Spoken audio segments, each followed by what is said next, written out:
चले। बिस्मिल्लाहिर्रहमानिर्रहीम। Problem 1-8B page number बेटा 40 पे है। अकाउंटिंग इक्वेशन हमने बनानी है। अकाउंटिंग इक्वेशन बेटा कहते हैं किसको है, assets is equal to liability plus owners equity. Owners equity के चार कंपोनेंट होते हैं, capital plus revenue minus expense minus drive. और जब भी डी का या आई का मैं ये हमेशा ये बात कहा करता हूं बेटा, आप लोग जो भी रेवेन्यू थे कैपिटल में जमा किया करते थे, जो एक्सपेंस थे कैपिटल में से माइनस किया करते थे, जो ड्राइंग थी कैपिटल में से माइनस किया करते थे। अब हमने ये इस फार्मूले के मुताबिक जब बैलेंस निकलेगा तो वो खुद ब खुद ही ये वही फार्मूला प्लस और माइनस वाला हो जाएगा। अब वो कहता है जुलाई 1 को क्या किया, piece reader invested 60,000 cash into a business as an initial capital। 60,000 रुपया उसने इन्वेस्ट कर दिया बिजनेस में। तो जब भी इन्वेस्टमेंट होती है उसको हम बेटा कैपिटल लिखते हैं, कैपिटल ट्रीट करते हैं। स्टार्टेड बिजनेस होगा वो भी कैपिटल में जाएगा। जिन एसेट से भी बिजनेस स्टार्ट होता है, अगर दो से हो, पिछले क्वेश्चन के अंदर बेटा दो एसेट से हमने दोनों को जमा करके कैपिटल में लिखा था। अगर तीन होंगे तीन को जमा करके लिखेंगे, अगर एक होगा तो सिर्फ एक को ही लिखेंगे।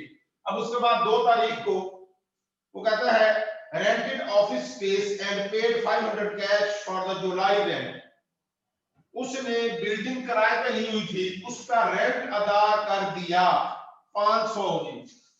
बेटा 500 कैश में से माइनस कर दे और 500 एक्सपेंस में जमा कर दे। अब ये जमा क्यों है बेटा, ये मैथ का असूल है कैमरा का ज़ूम ही खत्म हो गया। मैथ का ये असूल है कि माइनस का साइन है, अंदर जितनी भी अमाउंट्स आएंगी वो सारी की सारी जमा होकर माइनस बन जाएंगी। वो सारी की सारी जमा होकर ही माइनस में ट्रीट होंगी। इस वजह से यहां पे लिखते हुए आपने हमेशा ये जब भी नीचे आना है, आपने ये जब भी इन तमाम कॉलम्स को नीचे आते हुए आपने जमा ही करना है।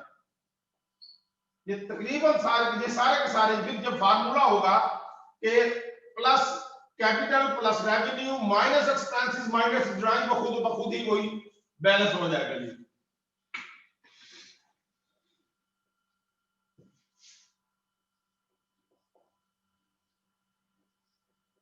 अब जरा देखें कि ये है 59,500 59,500 इज इक्वल टू, यहां कुछ भी नहीं है, ये 60,000 माइनस 500 तो 59,500 खुद ब खुद ही इक्वल हो गया। तो इसका मतलब ये जब बैलेंस आएगा बेटा तो उसमें वो खुद ब खुद ही वो वाला फंक्शन होने के बाद, ये वाला फार्मूला अप्लाई होने के बाद बैलेंस बराबर आ जाएगा। उसके बाद 3 तारीख को purchase executing equipment for 4,000 by paying 800 cash and agreeing to pay the 3,200 balance in 30 days। उसने 4,000 रुपए के इक्विपमेंट खरीद लिए।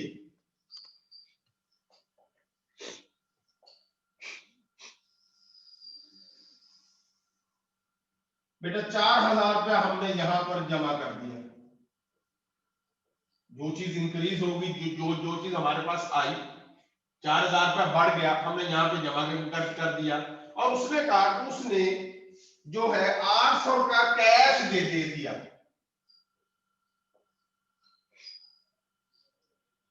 और बाकी जो बैलेंस था 4,000 का मैंने अगर सामान खरीदा है, 800 रुपया मैंने नकद उसको दे दिया, तो बाकी कितना रह गया, वो 3,200 रुपया 3,200 वो मैंने कहा कि मैं तुम्हें बाद में दूंगा। तो ये बेटा अकाउंट पेएबल कितना 3,200। सामान आपने 4,000 का ही दिया है, लेकिन उसमें से आपने 800 पे का कर दिए, बकाया पे कितने करने हैं 3,200। तो अकाउंट पेएबल में बेटा हम 3,200 ऐड पे करेंगे। अब जब हम इसका बैलेंस निकालते हैं तो 58,000 और 700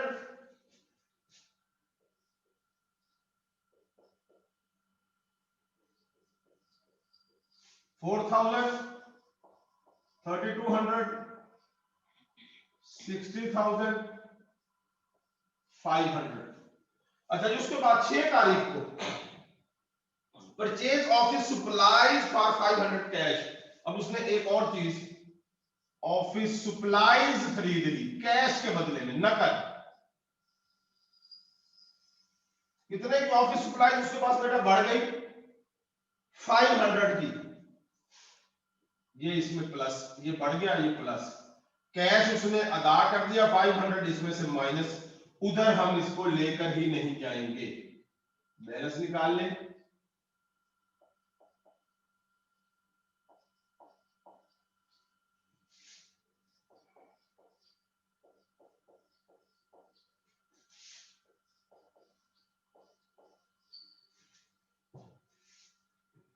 अच्छा जी, उसके बाद बेटा 8 तारीख को completed work for a customer and immediately collect 2200 cash.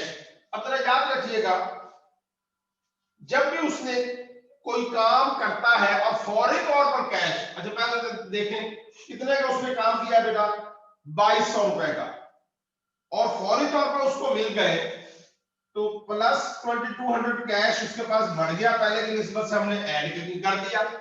और रेवेन्यू भी उसके पास पहले नहीं थी, अब फिर यहां पर बेटा ऐड कर देंगे। अब जब बैलेंस निकालेंगे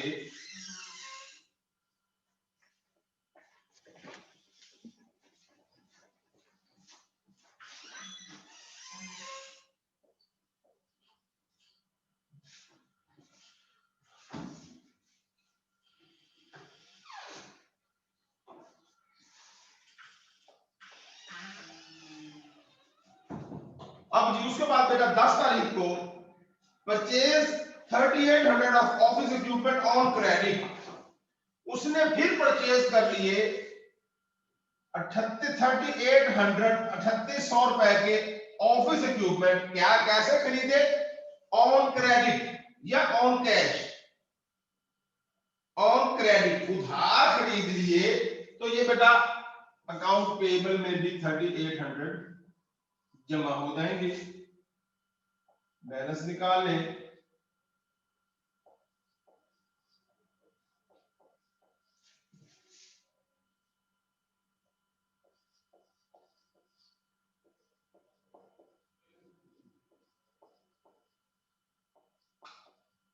चेक करना है कि क्या ये ठीक है या यहां तक वाला क्वेश्चन हमारा कहीं गलती तो नहीं हो गई।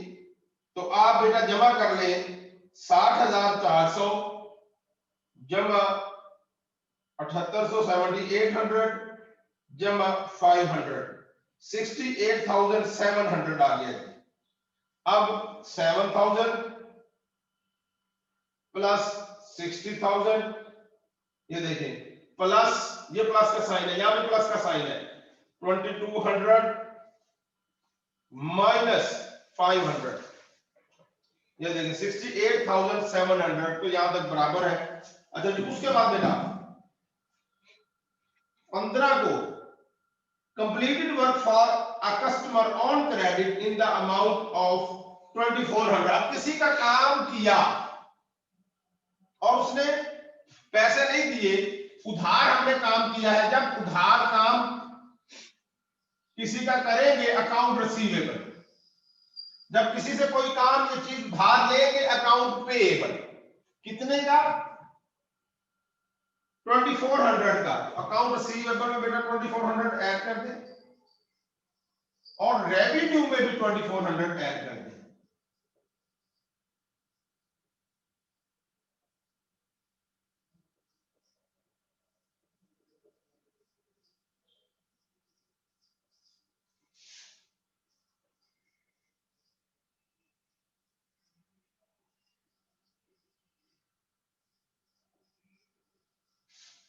उसके बाद बेटा 17 को परचेज, ये मेरे पास अमाउंट मिसिंग है, 1920 of office supplies on credit. हाँ जी, 1920 का उसने सप्लाईज, फिर ऑफिस सप्लाईज हमारे पास ऑलरेडी है, उसने 1920 की और 1920 उधार खरीद ली।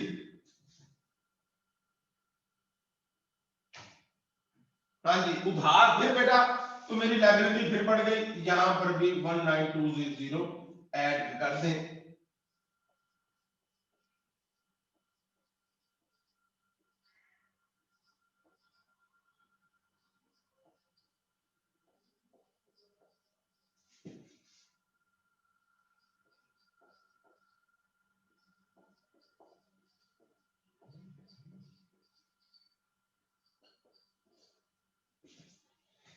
अच्छा जी, उसके बाद बेटा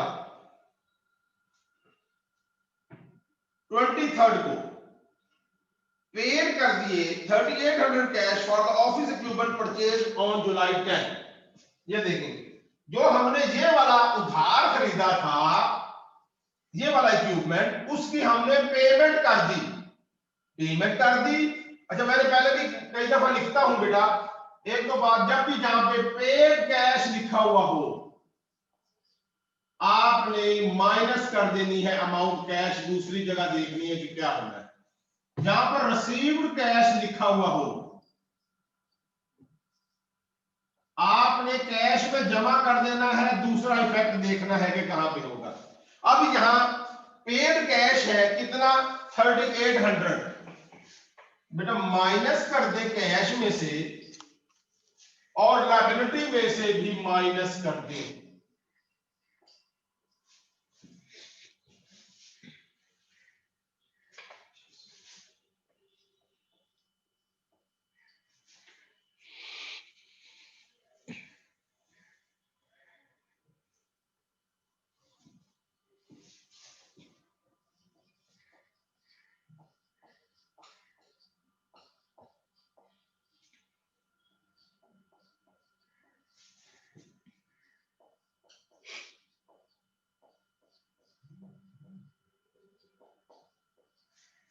अच्छा, उसके बाद बेटा 25th को build a customer 5000 for work completed, the balance is due in 30 days.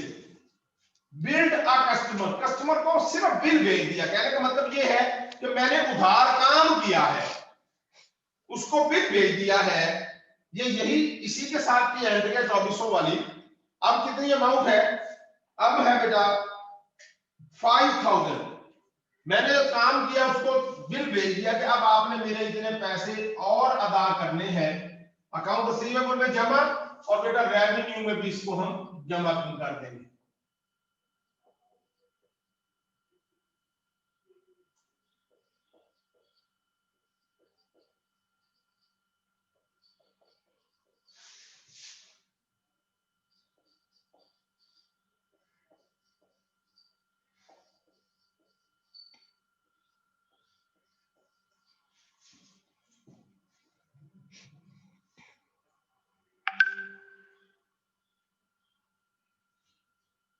अच्छा, उसके बाद बेटा ये आ गई 25th हो गई, 28th की receive 2400 cash for the work completed on July 15।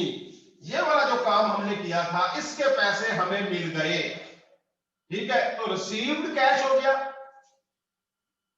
2400, बेटा इसमें जमा कर दे, और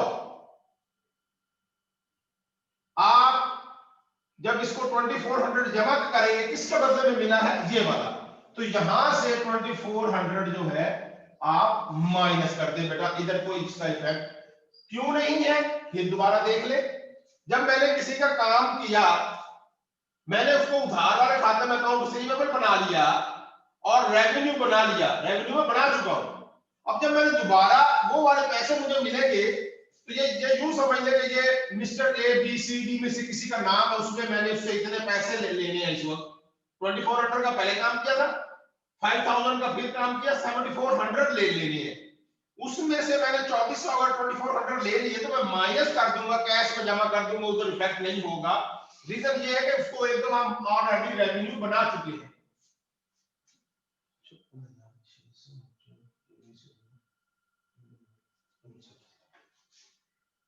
ये 59,000 बेटा बन गया।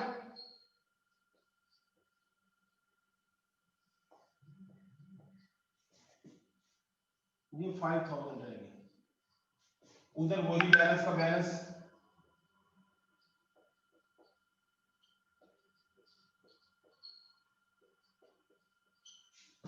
अच्छा जी, उसके बाद बेटा 30th को paid and assistant salary 1260 cash, उसको सैलरी दे दी, वेजेस दे दी, तो माइनस कर देंगे कैश में से और एक्सपेंस में ऐड करेंगे। ऐड क्यों बेटा, असल में एक्सपेंस ये माइनस का साइन है, ये खुद का खुद ही माइनस की अमाउंट बन जाएगी।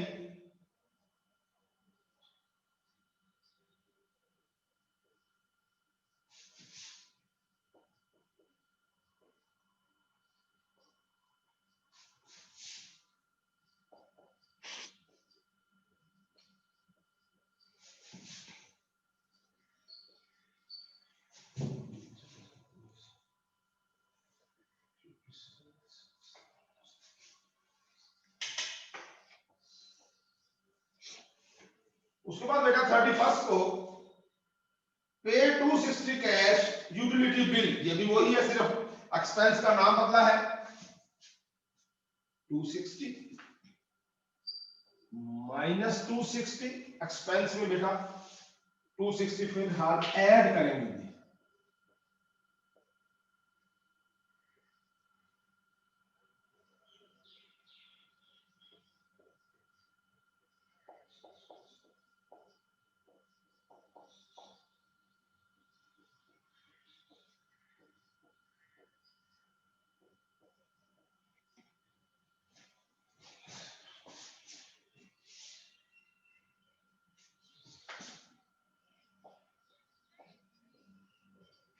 अच्छा जी, उसके बाद बेटा फिर विड्रू 1200 माइनस 1200 ड्राइंग में बेटा प्लस 1200 बैलेंस निकालेंगे।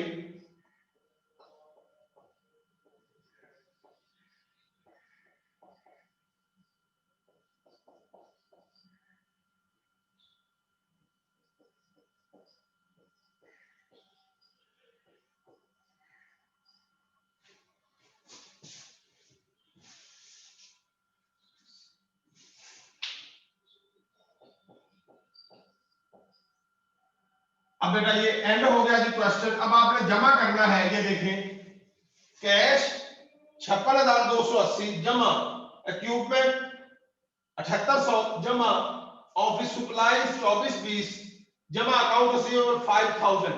ये बेटा हमारे पास आ जाएगा 71,500 इज इक्वल टू 5120 प्लस 60,000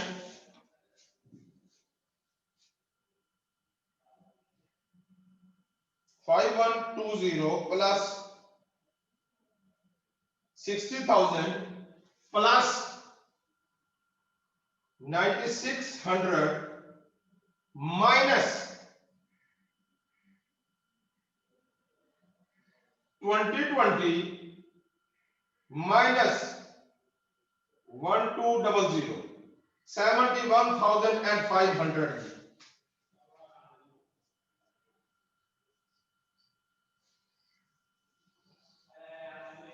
ये है बेटा आपका अकाउंटिंग इक्वेशन, ठीक है।